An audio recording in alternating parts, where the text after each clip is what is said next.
911, what is the address of the emergency? We issued a fire weather watch 4 days ahead of time, which is almost unheard of. We started with bad weather conditions at the beginning of the day, and then they got worse. Multiple fires were lit that day. We were getting 40 miles per hour plus for hours on end that day. It was just fire call after fire call, and the plan for the day for all of our reporters went right out the window. There's a big fire. And then the gust came again, and it just kept taking it further. Huge cloud of smoke, wind coming right at me, walls of flames on both sides of me on I-5. The back side of the house is on fire. It looked like when you're looking behind them, it looked like you're looking into a furnace. We're at 1100 Eagle Mill Road. The flame front has passed us and is moving north along I-5. Workers from the gas station started running to turn off the gas. At that moment, I realized the fire, they weren't getting the fire out. The fire crews couldn't control it. Command from 8102. I was stuck. I was completely stuck. I had nowhere to go. I've never heard radio traffic like I did this day. It was dispatch saying, "We have an entrapment. We have an entrapment. We have an entrapment.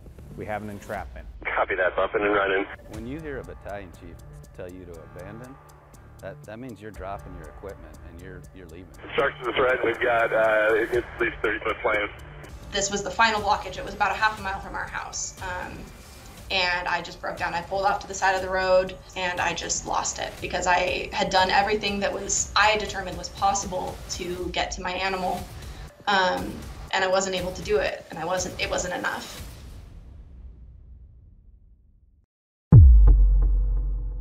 Even when I moved up here, we saw burn scars in Northern California, and I remember my mother asking me, will a fire ever reach Medford? And I said, well, it's never happened before. It won't ever happen. There's certain things that can happen, like we do see some hot weather in early September, but with the drought that was already in place and the very low relative humidity, right before the Labor Day weekend, they started issuing some severe weather alerts for potential high fire danger, even heading into that stretch of days.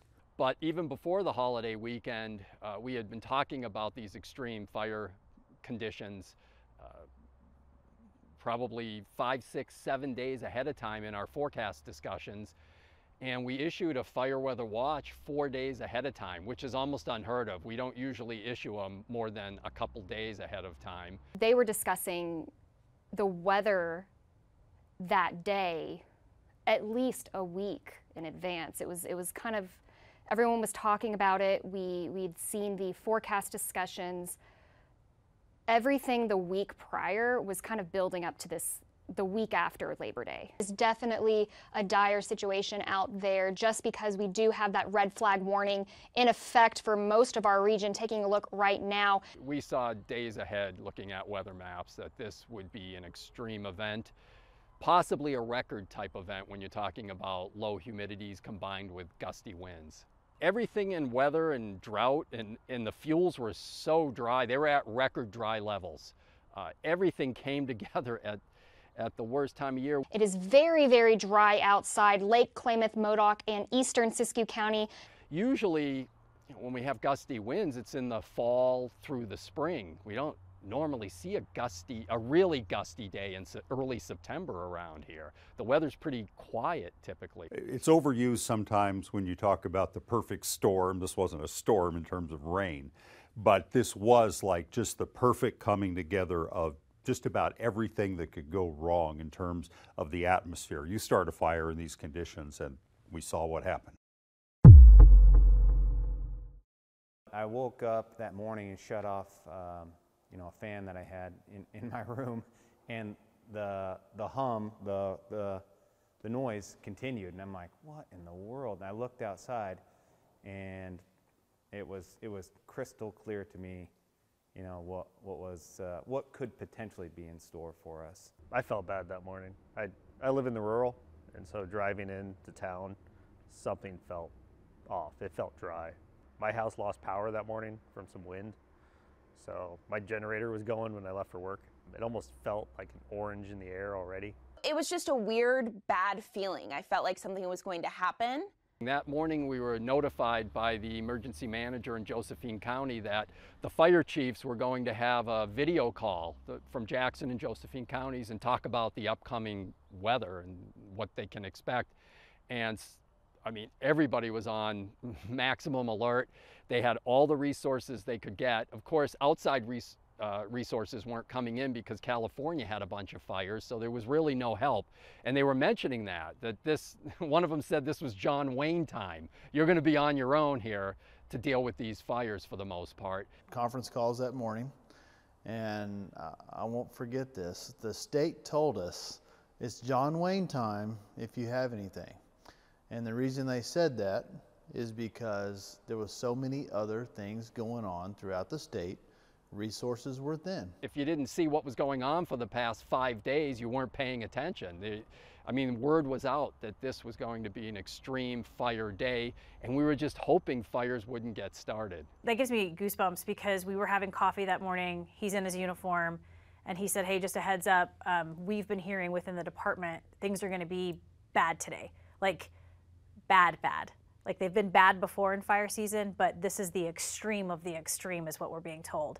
So that morning, you know, we said goodbye in the garage. He starts his truck, and we hug each other a little tighter that morning. I remember it clear as day, and we said the thing that we always say to each other, and it's be safe. So we started with bad weather conditions at the beginning of the day, and then they got worse as just as the fire was developing. I knew from the day before when Milt gave his forecast that things were going to be extreme.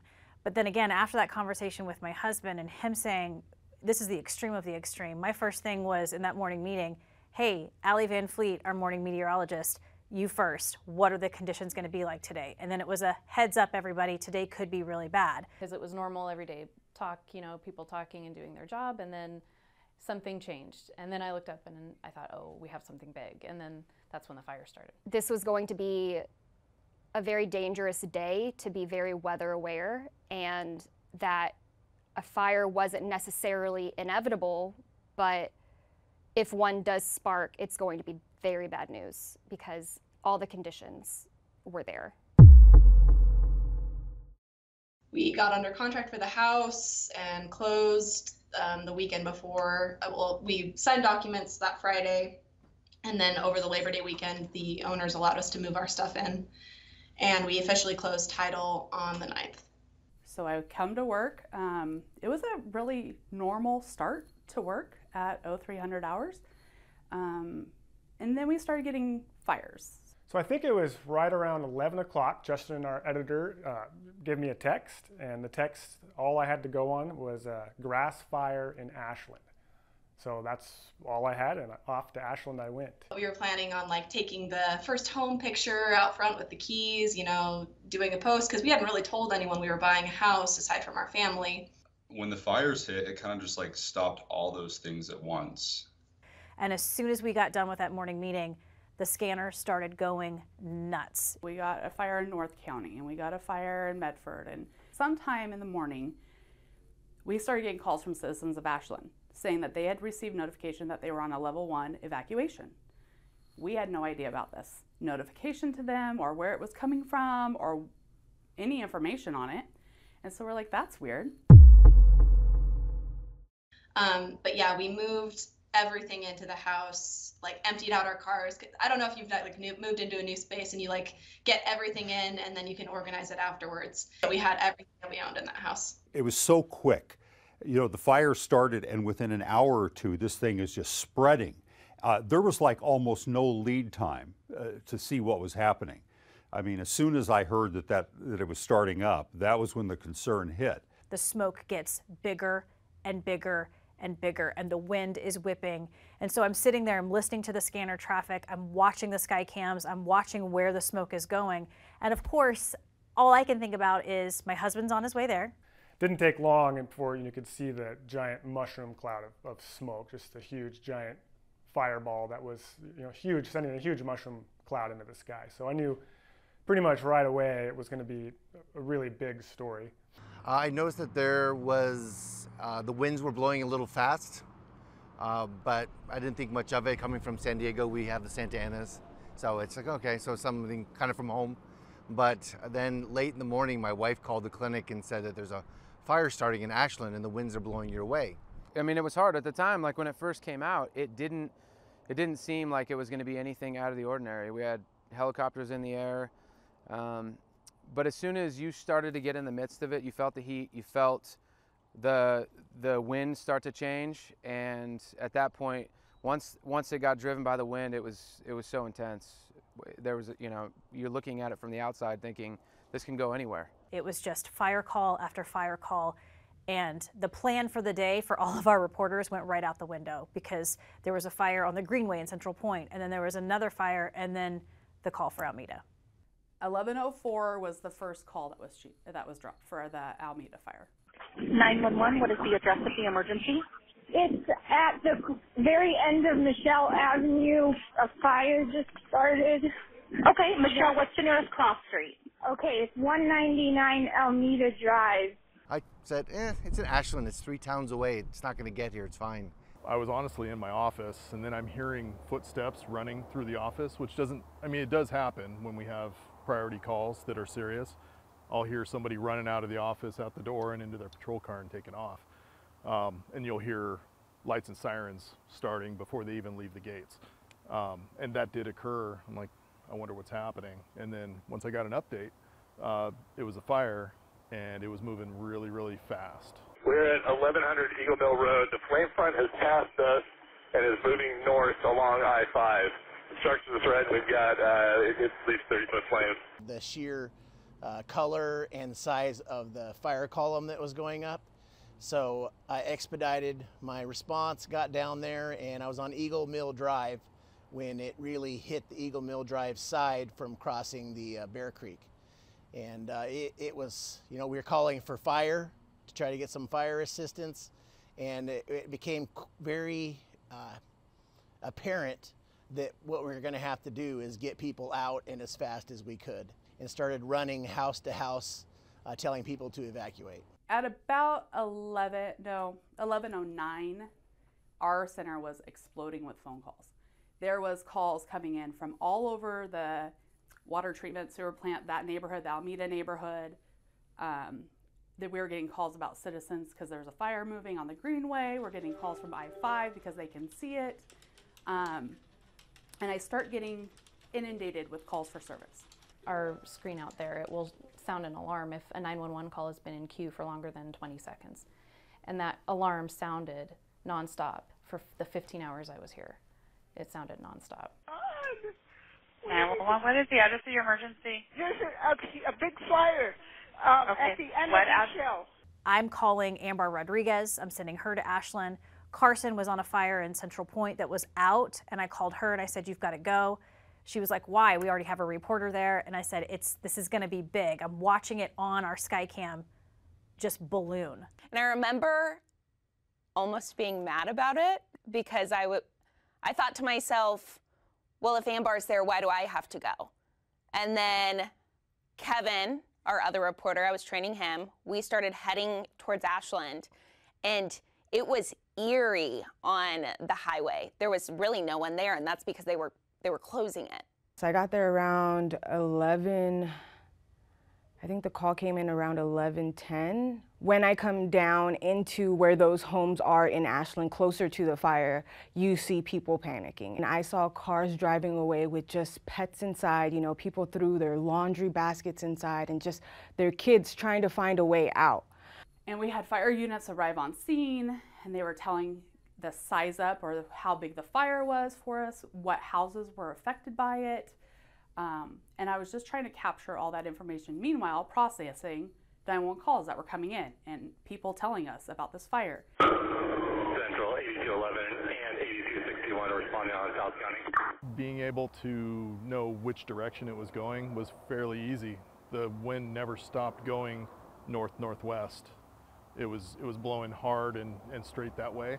So it made it fairly easy for us for me to start putting units in areas to start doing evacs and trying to get people out. The fire was still in Ashland, right? It was still in the area. So you had tons of people panicking. 11:13, the battalion chief called a 2-alarm grass fire, which just means he needs more resources. Whenever the houses started catching because you had the grass fire went to second alarm, and then about 10 minutes later they started dispatching the first structure fire on Glendower, and then the dispatcher came on and said there's now at least 3 homes on fire, and that kept growing. That's when we knew that this was going to be greater than we had resources for, because it was quickly escalating. I was monitoring what was happening on the floor, and it was just, when anything like that happens, it goes from 0 to 60 in 2 seconds. And the energy in the room changes, and that's what happened. That's what clued me in. The call for Almeda came, and it wasn't Almeda at first. You didn't hear that on the scanner. It was a different call of a different street, but it was all in the same neighborhood. Normally when we have a call that's of any seriousness, we have a tone that comes out, which is, you know, we hear that very, very infrequently. As soon as I heard the tone, I paused for a moment before I got essentially onto my street, and then waited to kind of hear what was coming next. I even stopped by the jail and grabbed corrections deputies who were working in the jail. We grabbed them, and we grabbed our transport vans that we usually use for normal jail duties. We grabbed transport vans. I think I had three other vehicles with me, and we took off with those vans. We were just bringing everything we could. Pulling off the bay, just turning the engine to the south, headed towards the 5, we realized this is not going to be something we're just going to put out and be right back. This is going to take us some time. 11:36, he requested a strike team, which is basically a team from Josephine County to come into our county and assist with what was going on. And we got that request started and mobilized so they could start coming to us. I started to go out there. I heard a request for a mobilization for fire, which is just a new team of engines or a new team of grass rigs coming in. And so I heard that request, so I went out to Sarah Hills, and she was the one handling it, and I said, I've got that. You know, they were attacking this fire through the air and on ground, and they were grabbing it fast. It started dying down in the area where it was, but there were still hot spots. So all of a sudden, I see all these neighbors come out and grab shovels and grab whatever they can, and they start putting out these hot spots everywhere they can. Everyone, you know, climbed over fences, climbed over into this, like, you know, gated area where that fire was in that grass field, and they were just putting out whatever they could. And then the gust came again, and it just kept taking it and taking it further. The winds felt like they were blowing 60 miles an hour. It was just this ripping wind coming through, and the visibility went from fine to nothing to feeling the heat on both sides. It was, you know, it was scary for sure. After work, we were going to come together and kind of finish unpacking and consolidating different things in different areas, and finally be able to like just sit down and relax. It was like 3 weeks to a month of just like stress of moving and getting everything together. And so like that was going to be our day to like actually unwind for the first time. I remember coming up on exit 21, and there was this huge plume of smoke. And I thought to myself, oh, this could be really bad. And so I pulled off at the rest area, and I got my tripod out, I got my camera out, because I wanted to take shots of this plume of smoke. And at that moment, I realized that they were shutting off the exits. And so I got in my car, told Kevin, our reporter, to follow me, and I zoomed by the exit, and they closed it right after us. I got stuck on I-5. So it wasn't really a good situation. I was just buried in the traffic jam on I-5, not going anywhere. Huge cloud of smoke, wind coming right at me. And it kept coming and it kept coming until I was in the wall of smoke and you couldn't see anything. And then there were walls of flames on both sides of me on I-5. And then a police officer turned around on I-5 and went over the median and waved us to follow him. So we all turned around on I-5, went over the median. First we went the wrong way on I-5 and then crossed the median to get out of there before what looked like was going to be a pretty bad situation. With the wind and the heat, it was constantly flanking us and whipping behind us and past us. The smoke column coming, the plume that was coming from the south of us, And the plume reaching that height with those types of winds, it definitely had a lot of energy to it. And I actually was able to get pretty close again, but it seemed like every time I'd get close to where the fire was actively burning, there was just so much smoke I couldn't see anything, so I couldn't get pictures. So I ended up having to back off. I wasn't paying attention. I noticed the smoke through the windows, but because of the winds, I thought it's just blowing this way. I had no idea that it was jumping from town to town, and it was coming this way. I had no idea that it was going to burn down, you know, 2 cities essentially. I knew it was burning structures because I could see huge black balls of smoke, then they'd go out, and then another big black ball of smoke would come up. So I knew it was bad and a big story, and just had no idea the gravity at that point, but that sort of progressed as the day went on. I've definitely gotten close to some big fires and have been right up there in the action, and had retardant from planes, you know, hit me in different situations, but never where I was like, this is not okay. I actually was doing a Facebook Live, and I saw on the tower cam a pillar of smoke. Check this out. This is our, I don't know if I'll be able to, hopefully you'll be able to see this. This is our tower cam, and from there it just exploded, and that's really the best way to describe it. And we did the noon show, and that's all I focused on was the Almeda fire.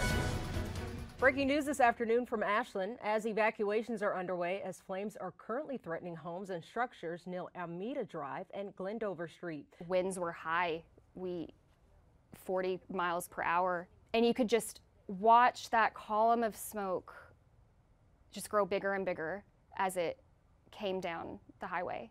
Her second phone call had more panic in her voice. She said she was watching the video feed from the manor and that it was now in Phoenix and the winds were blowing this way and it was coming this way. I had actually gotten a phone call because I was supposed to have a repairman come by my house that day, and I had gotten a phone call and it went to voicemail, and I picked it up later, and this is all on the Facebook Live, and I'm listening to my repairman, and he says, hey, I'm gonna have to cancel. We're being evacuated for the fire at Ashland. Did you get the text I sent you? The voicemail? Yeah, from the guy? Yeah. Yeah, I got it. He was just saying, I didn't really listen to it. He's gonna be there, right? No, he said that because they're evacuating parts of Ashland. And that was when it clicked that this is bad. People are being evacuated now, and it honestly just got worse and worse from there.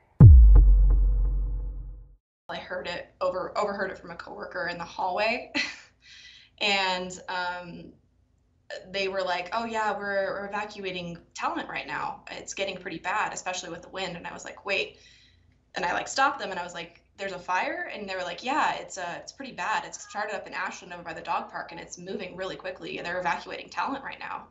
And I was like, oh my God, that's less than a couple of miles from my house. I wonder is Austin okay? My first thought is Austin okay? Pretty much right away, we started getting calls from citizens saying, my house is burning, I can't get out, where do I go? And at that point, we hadn't gotten to the point in dispatch where we could coordinate with law enforcement who was trying to do evacuations and fire who was still on the way to the call. Okay, and what is on fire? It's at these wetlands. Okay, so the grass is on fire there? Maybe, I'm not close enough to see. It's at a whole field. Our first thing on scene was to notify people and try and evacuate them. But shortly after I got on scene, it was all hands on deck, basically knock on doors and starting putting out fires. So I did the Facebook Live. I went and spoke to a Jackson County Sheriff's officer. He told me they were evacuating the area. I asked about the fire. No one had any answers. And so from there, we were evacuated as well. We went to the Chevron gas station, and I remember it so vividly. I was doing a Facebook Live, and Kevin McNamara, our reporter, came up to me and he said, we need to go now. Okay, everyone, I want to actually walk around this way. Okay, actually, we are being evacuated from this area. Did the fire officials tell you that? And in the Facebook Live, you can see me. I look at Kevin and I say, why? And he said, because the fire is right there. And we actually have video of it as well, helicopters dropping water over the overpass. We're standing at the Chevron gas station. It was sickening because you could see this monster in front of you, and it was just getting bigger. Knowing that we didn't have any backup resources and that we're just getting spread to the wind, it was a really sickening feeling. I start Googling, and I realized that we're in the hot zone essentially, where it's coming towards us, and I didn't really have an evacuation order yet. It was really hard to navigate those emergency systems and all of the different Facebook pages. I feel like it was really hard to determine whose turn it was to evacuate. And since we were new to the area, we didn't have the emergency alerts set up on our phones. So I waited, an hour or so before I left, actually, because I just didn't know what to do, and I didn't realize that it was going to get as bad as it was. All the northbound lanes were stuck, and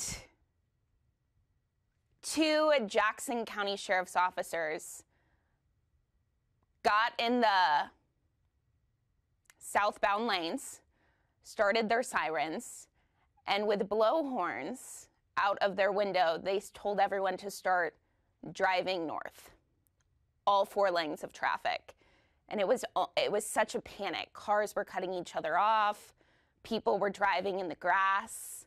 Everyone was trying to get out of the area as quick as possible. It was frustrating. It was frustrating because I wanted to help people find a way out. And if I couldn't find my own way out, how could I help other people find their way out? The things that were sticking out to me were radio traffic. We've got this fire jumping here, or we need resources to coordinate and cover the north flank or the east flank, and knowing what that means and how we're going to coordinate and which agencies are going to handle those, because we have roadways that are being blocked because everything on I-5 is stopped because they can't see the smoke's covering it. In regards to what you're seeing is complete chaos. It's almost like you're trying to run upstream when everybody else is going down. And the scary part is that, you think when something goes south that you immediately think, okay, I'm going to try and get as far away as I possibly can. At least the citizens were thinking that. But you couldn't leave. The main highways, the thoroughfares, everything was blocked. I legitimately saw people going the opposite direction on I-5 at 70 miles an hour through plumes of smoke and clouds that were covering over I-5. And I was driving northbound, watching people going northbound in the southbound lane at the same speed that I was going to evacuate people. I went over to my coworker's desk, and we were kind of chatting about it, and she was like, oh yeah, the custodian, he left. He lived in Talent. His mom lives in Talent, and he's already left. He left about an hour ago to evacuate. I hopped in my car at that point and left, and was stuck in the gridlock on I-5 for a couple of hours. At one point, the battalion chief asked for more resources, and that was exactly or within a few minutes of when open chain broke. So at 13:45, we started getting reports from ODF that they had a fire in the open chain area. And when my battalion chief asked for additional resources, I had to say, I'm sorry, we don't have any. We're getting a report of a wildfire in open chain area. So I go down Dead Indian Memorial Road, and I have never been through that forest. I have never, ever been through that forest in my life. And so I'm driving with no phone reception, and I'm just like, go. Just keep going, you gotta get back to Medford, right? And I see this big roaring cloud, and that was the open chain fire. So I just left this fire area and just went into a different one, and it was just mayhem. I don't remember the drive. I think my head was just racing. I remembered how to get there from the other way because we had driven to Medford before a couple times that way. And so I think I don't even know what I was thinking. I was just focused on getting there and finding Kate. We had animals to worry about. We had about 12 animals in the hospital at that time. And we spent our time contacting the owners, having the owners come pick up their animals, and the last 2 animals, the owners couldn't get here because the streets were blocked off, and we had to take them out with us. You had people leaving trailers. They would leave fifth wheel, their motorhomes in the middle of the intersection, or in the middle of I-5. They would unhook them and then turn around and drive the opposite direction because they could foresee what was coming, and so the only way that they had an opportunity to get out was just to turn around. There were a lot of people with electric wheelchairs that some of them were just not able to get out fast enough. We had citizens even stop. I remember a gentleman with a flatbed trailer, or I'm sorry, not a flatbed trailer, but a flatbed truck, pulls right up to us. He knew I was having a hard time. He could have just left. I mean, he was trying to get out himself. He pulled up, stopped, middle of the highway, and we loaded her and the chair into the back of his truck. I will never forget this sight because it really touched my heart and it really grabbed me that I wanted to pull over and help, but I couldn't because your cars had to keep going. Everybody was trying to escape. Yeah, I was stuck. I was completely stuck. I had nowhere to go. Workers from the gas station started running to turn off the gas. It gives me chills. And at that moment, I realized the fire, they weren't getting the fire out. The fire crews couldn't control it. I was in a neighborhood and a retardant plane came over and dropped its retardant and it hit my car and the retardant covered the windshield.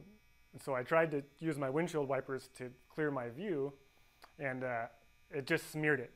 So I lost all visibility out of the car and I couldn't really drive anymore. I had to drive with my head out the window. And at that point, my wife called and she started to see what was going on and realized it was level 3 evacuation for our house. And she said, you know, are you going to come home soon? Because we had no idea if we were going to be evacuated. What was really tough too was I couldn't go anywhere, right? Like they blocked all the roads, all the main roads, so I couldn't get to Kate and figure out if she was okay. And I think a lot of people also were on their phones. And so her calls kept dropping and it was so, I just remember feeling so helpless, not being able to know if my family's okay, if she was able to get to the house and get the cat. I would drive all the way over towards, you know, the back road to Ashland and get blocked. I would go all the way over to, you know, South State Road or 99 and I would get blocked. And I didn't really have the knowledge to say that I needed to evacuate to the police officers, so they would turn me away every time. I left work at about 2, and it wasn't until about 5:30 that I reached that intersection of South Stage and 99, where I made it past the first barricade, and I got to the second one and was turned away, finally saying that they were doing no more evacuations. Every time we would get ahead of it and start making some leeway, you know, the fire would change direction, or it would jump I-5 or jump back on the Greenway. And I just remember saying to myself over and over again, like every 45 minutes, you know, ODF, the fire guys are going to get this anytime. You know, this is going to stop. This is going to stop. And there was this panic from everyone because you can see the fire from the gas station and the traffic wasn't moving. So they're telling you that you need to leave because the area is dangerous, and yet you're sitting in your car stopped and the fire is moving even closer. I even called my parents. I called my parents and I said, I'm in danger. Everyone's in danger. This is serious. This is really serious. So I got to that intersection and I got turned away, and this was the final blockage. It was about a half a mile from our house, and I just lost it because I had done everything that I determined was possible to get to my animal, and I wasn't able to do it, and it wasn't enough. And so I sat with that for a couple of minutes, and I just decided to try one more time. I went up to the side of the road where there was a squad car parked. I don't know this officer's name. I wish I did. I wish I got his badge number or something like that. So I could thank him, but I went up to him and I just laid my heart out to him, and I was like, listen, I know that it's too late, but I have a cat in there. I've been working in Medford all day. I really need to get to him. It's half a mile down the road. It'll be 5 minutes. Can you please get me there? And he had a partner with him in a squad car, and he just turned to his partner and gave this big sigh, and he was like, all right, let's go. I talked to my wife about protecting the building with a garden hose, and we thought better of it because if fire trucks are in retreat, a garden hose isn't going to do anything. Fire was to Fern Valley Road already, so it was in the middle of Phoenix. We were evacuating Bear Lake Estates, and we got everybody we could out of there. And then people were just running down South Pacific Highway, running northbound out, and they just had whatever they could carry. And so there's so many of them. You know, I'm just pulling over, and I was in that Suburban, and I'm just getting the back. So I hopped in the back of the squad car in the cage, and he drove me past the barricade towards my house. and going really slow because visibility is at almost zero. It was like the foggiest day you could ever imagine. He had his brights on, and I had to reassure him every, 100 yards or so to keep going, and we're almost there, because he kept getting more and more nervous. And as we turned into our street, I remember him saying, "Oh, this is closer than I would ever want to go. I don't want to be here very long." Got up to the house. He said, "You have 30 seconds, go. Get what you can." I could see the flames and I could feel the heat. Plus the smoke was just burning your lungs. I run up to my house, unlock the door, go in, frantically start searching for our cat. I go into our bedroom, and luckily he's just fast asleep in his bed. So luckily I was able to just like bundle him up in his bed and carry him out. And because I had both arms, I wasn't able to get anything else. So I walked past all of our boxes and, totes full of our stuff that hadn't even been unpacked yet.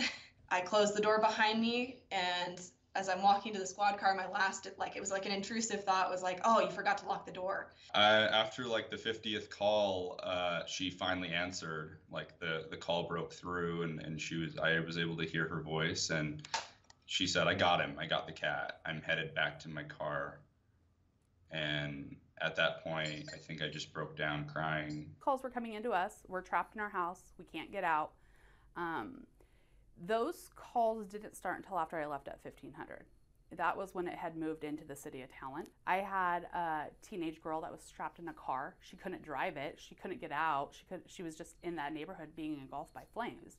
Like, she couldn't get out. And so getting resources to her to get her away from the house. Just trying to protect houses as the fire was coming at it. We were already losing houses at that point, but there were houses that we were able to protect, and we did get ahead of some of them. It was the John Wayne time, like the chief said at that point. We couldn't get a hold of anybody else. There's so much radio traffic. The radio traffic from the firefighters about what they were seeing and hearing and what houses were burning and how they were having to mobilize themselves around the fire, and knowing the area and trying to track it and make sure my guys were safe. They were going to go home to their families that night. It was just devastating to watch these people just trying to grab their animals and run where there was nowhere to run. We worried about the life. We got the animals out first, then the people left, and I was the last one to leave, and then the building went up. So we didn't have time to take anything. And all throughout that day, I remember hearing from other firewives just texting me, "Hey, have you heard from your guy?" And I would say, "Nope, have you heard from yours?" And they would say, "Nope." And then every maybe 3 hours, 4 hours, I would get one text from my husband that just said, "I'm alive." It was so hard too, because I have no idea what he's experiencing and I have no idea what he's dealing with. But just the "I'm alive" text, I'm grateful for it now, but it was so stressful the day of. And it's a bad feeling because there was a couple times that, as the day progressed, it wasn't as difficult to pull the crews and have them reestablish a new position. But at first it's like, what? We're going to leave this position? It's like, yes, because if we don't, we're not going to be able to go home when this is over with. I had flames on the front of my car. They're burning on the hood and sitting on the front of my windshield. And I was thinking the entire time, if they're melting my windshield wipers. So I could just imagine what happens if my tires, blow out. And even having your car windows closed, it felt like you were in the midst of the fire. I felt so much heat just from houses and from the flames growing up over the side of the roads that it made you feel like you were stuck in the middle of it. There was chaos, for lack of a better term. The highway, I-5 at that point, was already blocked. Trucks and cars just everywhere. People going the wrong way, trying to get away from it because it was starting to bounce over the freeway. At one point, we heard an engine company claim they were overrun.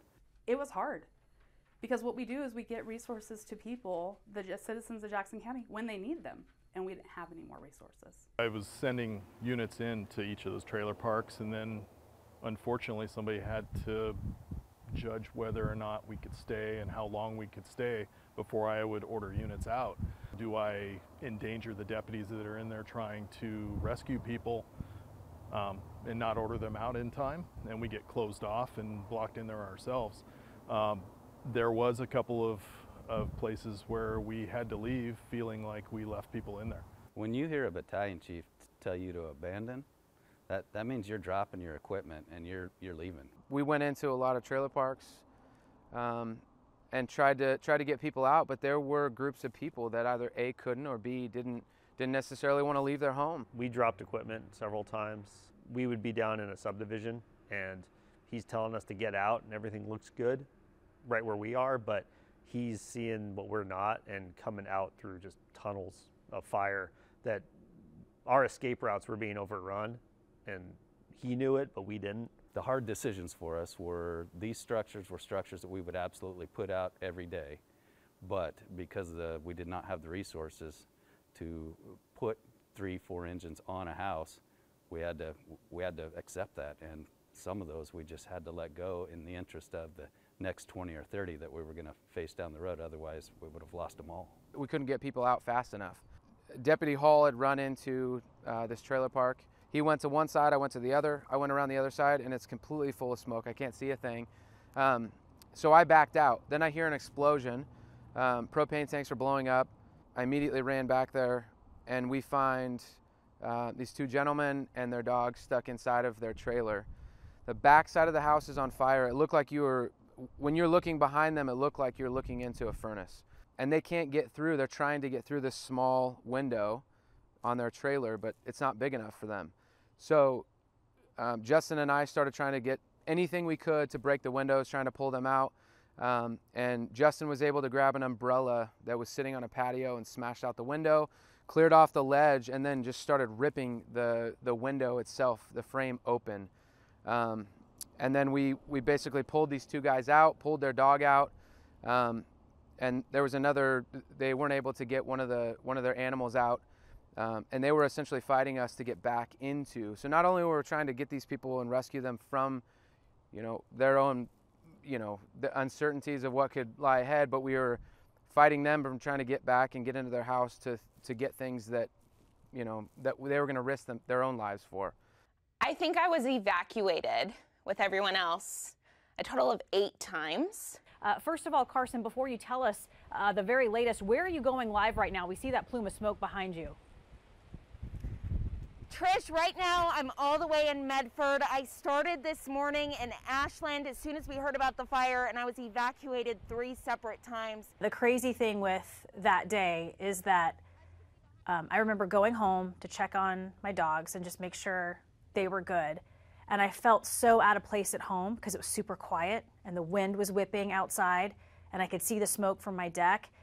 And then as soon as I got back to the station, strangely, I felt more in control because I could hear everything that was going on. When I got home, we were within a mile of the level 3 evacuation. So my husband and family was already packing up our trailer to evacuate.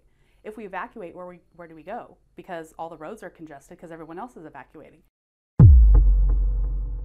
We were getting phone calls in the newsroom all day saying, where's the fire? Is it headed towards my house? It was so hard, and it goes against everything that I have ever been taught and trained to do. I couldn't tell them where the fire was. I couldn't tell them any information. At this point, we were trying to get as much information as we could, and there was no information being given yet. All we had was the scanner. So all we could go by was what we heard. As we were getting evacuated, we had people rolling down their windows trying to talk to me in my news car, asking where to go, what to do, and I didn't have any of that information. So as a reporter, I felt awful. And I was still in this situation with all these people alongside them, so I was also feeling the fear and panic they were. But when we did that first live cut-in, it was funny because I had no information, but I had so much to talk about. I was actually driving southbound on I-5. That's when I got off at exit 21. So I'm thinking I've got to take care of everything here at the station. I've got to make sure our reporters are not only safe, but that we're getting the story. And then I'm thinking about my husband on the fire ground, my dogs at home. So it was stressful, doesn't even cut it. It wasn't even, that's not even a good word to describe all of the emotions that I was feeling that day. Trying to get as much information from them as possible to find a route out. But there was, they couldn't even provide that information to me. I was thinking like a reporter. I have to get the story, I have to get the shots, I have to get the interviews. But and then the other part of my head is telling me, you're in danger as well. So it was this back and forth battle of whether to stay or to leave. That's what was frustrating, is all these people were, you know, panicking and asking questions, and I wanted to answer their questions, but I couldn't. So that was incredibly frustrating as a journalist. We so desperately wanted to let people know, it's here, it's this many acres, it's headed this way. These are all the crews on it. Here's the air support that's on it. We didn't know any of that information. We knew about as much information as everybody else because everyone that could tell us anything about this fire, they were too busy trying to put it out, trying to protect homes, trying to protect people. To warn people, especially when you have multiple things coming together. If I say it's going to be hot, it's not a big deal in early September. If I say it's a drought, we've been in a drought for months, if not years in some cases. If I say it's going to be dry, that's not a big deal. If I say it's going to be windy, not a big deal either. All four of those things came together.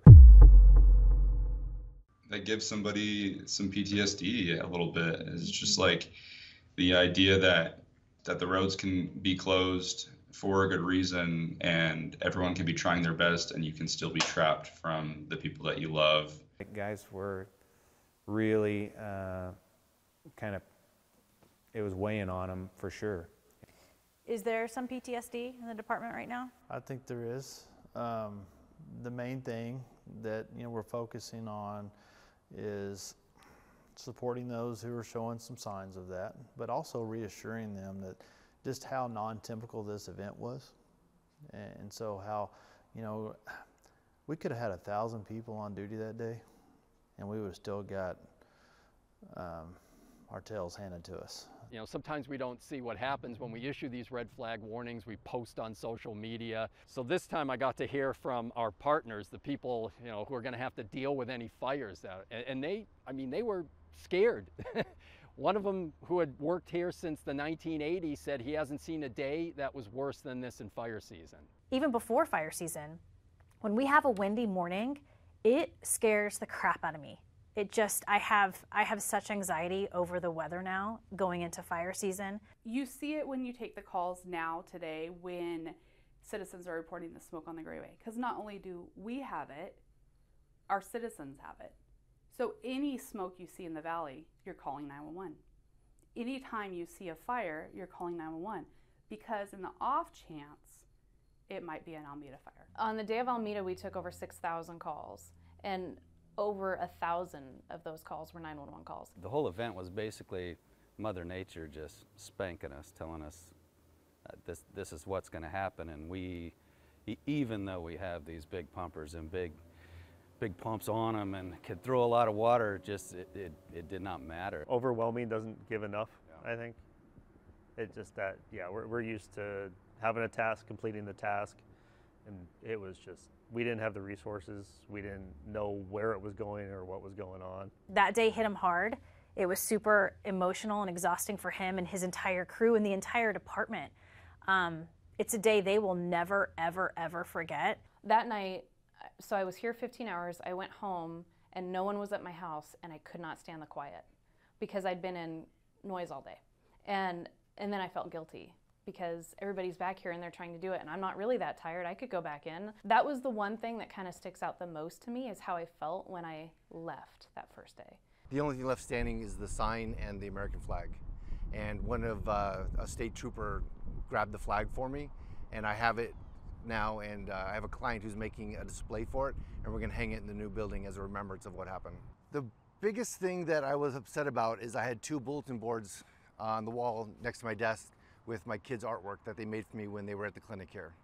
They'd say, "Daddy, I drew this for you, I drew that," and I'd put them on the bulletin board, and those are the only 2 things that I wish I had grabbed. Everything else, equipment, whatever is replaceable, but all that went up, and there'll never be 5 again. So that's what I miss. The stuff ringing through my head was all throughout the day. Did I do enough? Did I help everybody out that I could have? Should I have done this differently? What am I going to do tomorrow? What am I going to walk into tomorrow? How is everybody on scene? What kind of tragedy is this? How large is this? That kind of thing. One of the more beautiful moments in my life was we finally got to the condo and we sat in the living room of the condo on this little coffee table. And I remember with the cat and the dog around us. We emptied our pockets. We put all of our belongings that we had, that we owned, around this small table. And that was it. That was all we had, was each other and a few things that we were able to keep from our pockets from the fire. And I remember feeling so grateful in that moment that nobody got hurt. Yeah. We looked back, we wanted to check, and we looked at the airport conditions since 1948. There was never a day with such low humidity and gusty winds. That was the worst day, as far back as we looked to 1948. It was awesome to see all these guys and what they had just done, what they had given. And yeah, we did get our tail kicked, but they fought for every single inch, and there was a lot of inches.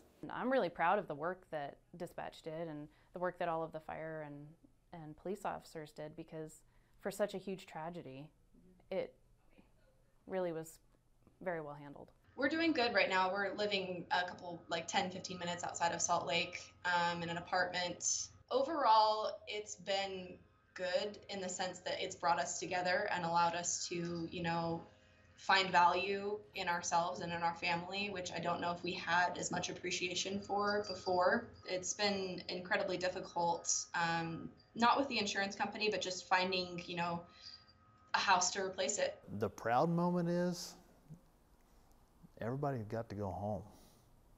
Everybody got to go home and see their family, hug their wife and their kids, their parents. That's what was cool, because the first half of our career, there was a couple of times I didn't know if that was going to be the case. I even had people offering to help come shovel the debris away, haul it away for me, and I just said, I've got insurance, it's fine, and we'll be good.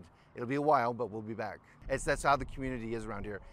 Everybody wants to come back and make sure that everybody does come back. And the shift, I feel, is now we need to be directly talking to the public about fire safety more often and what our red flag warnings and fire weather watches mean. I've been here 23 years, especially early on, we never felt an obligation to educate the public about our red flag warnings and fire weather watches. It was always the fire agencies, but now it's everyone. I was really proud of the job that was done, and I think it was handled really, really well. I was really impressed by how this community responded to it. Everything, even, you know, from all the responders and first responders, and then the actual community coming out, and Talent Strong and Phoenix Strong and that kind of stuff. It really touched my heart. I was so proud.